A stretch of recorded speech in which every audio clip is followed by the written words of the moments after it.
भारत के आगे चीन ठंडा पड़ा, उसके तेवर में बदलाव देखा गया है। भारत और चाइना के बीच एलएसी बॉर्डर को लेकर काफ़ी विवाद है।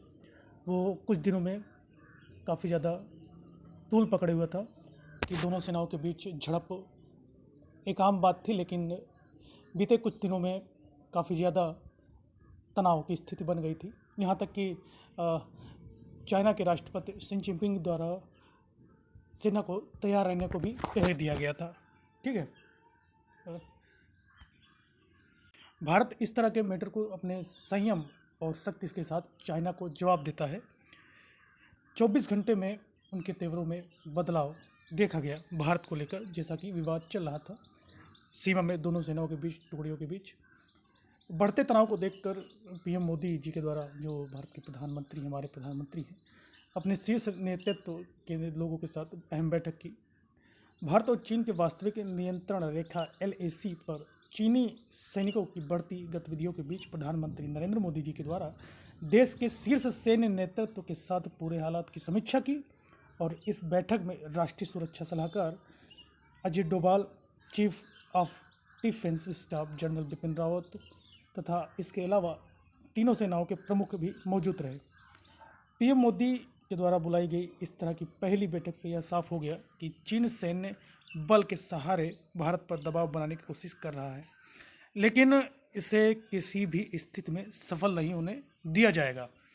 बैठक के दौरान सेना को सीमा पर चल रहे निर्माण कार्य को जारी रखने के निर्देश दिए गए हैं। प्रधानमंत्री, रक्षा मंत्री राजनाथ सिंह, राष्ट्रीय सुरक्षा सलाहकार Ajit Doval, chief of defence staff general Bipin Rawat, सेना प्रमुख मनोज मुकुंद नरवाने जी, वायुसेना प्रमुख air chief marshal RKS Bhadauria, नौसेना प्रमुख एडमिरल करमबीर सिंह। भारतीय सेना लद्दाख और चीन से सटे इलाके में सड़क निर्माण कर रहा है। इसको रोकने के लिए चीन ने वहां पर अपने सैन्य बल को बढ़ाया है। हाल ही में सेना के दोनों सेनाओं के बीच में काफ़ी तनाव देखा गया। कुछ दिन में चीन ने भारत के निर्माण कार्यों में अगड़ा रुकावट लगाने के लिए की नीयत से लद्दाख के क्षेत्र में अतिक्रमण किया। भारतीय सेना चीन के सैनिक के साथ आमने सामने की स्थिति में पूरी तरह से मजबूती से डटी हुई है। आपको बता दें, दोनों देश परमाणु संपन्न देश हैं और एशिया में, पूरे एशिया में अगर देखें तो जहाँ पे जितनी मजबूती से चाइना खड़ा होता है, उतनी मजबूती से भारत खड़ा होता है। जितना सपोर्ट दुनिया के देश चाइना को करते हैं, लगभग उतने ही देश भारत के साथ भी है।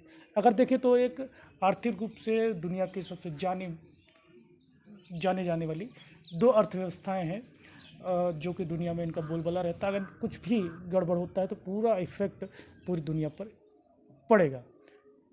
कोविड-19 की महामारी से जूझ रहे हैं दोनों देश। फिलहाल आपको बता दें, जितनी अच्छी तरीके से चाइना कोविड-19 से लड़ रहा है, उससे कई ज़्यादा गुना भारत इस बीमारी से लड़ रहा है।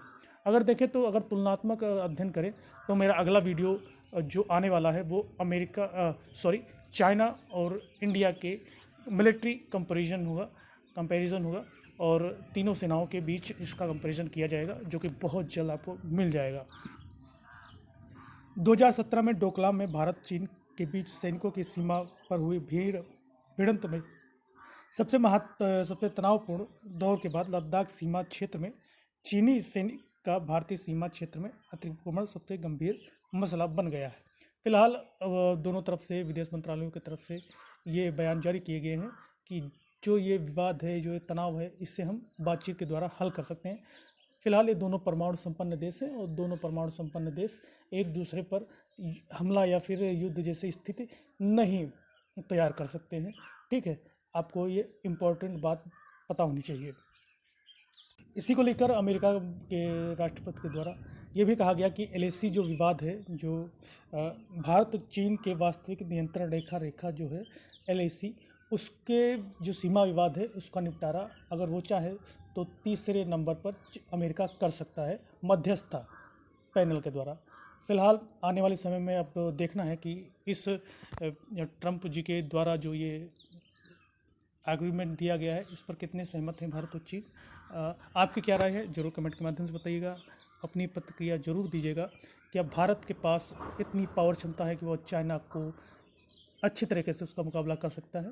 और क्या आपको इंडिया और चाइना का करंट टॉपिक में आप वीडियो देखेंगे तो काफ़ी ज़्यादा पुराने वीडियो पड़े हुए हैं कंपैरिजन के, मिलिट्री कंपैरिजन के इंडिया और चाइना के। मैं आपको लेटेस्ट वीडियो आपको दूंगा, प्लीज़ कमेंट के माध्यम से ज़रूर बताइएगा, आपके कमेंट का बहुत इंतज़ार रहेगा। जय हिंद।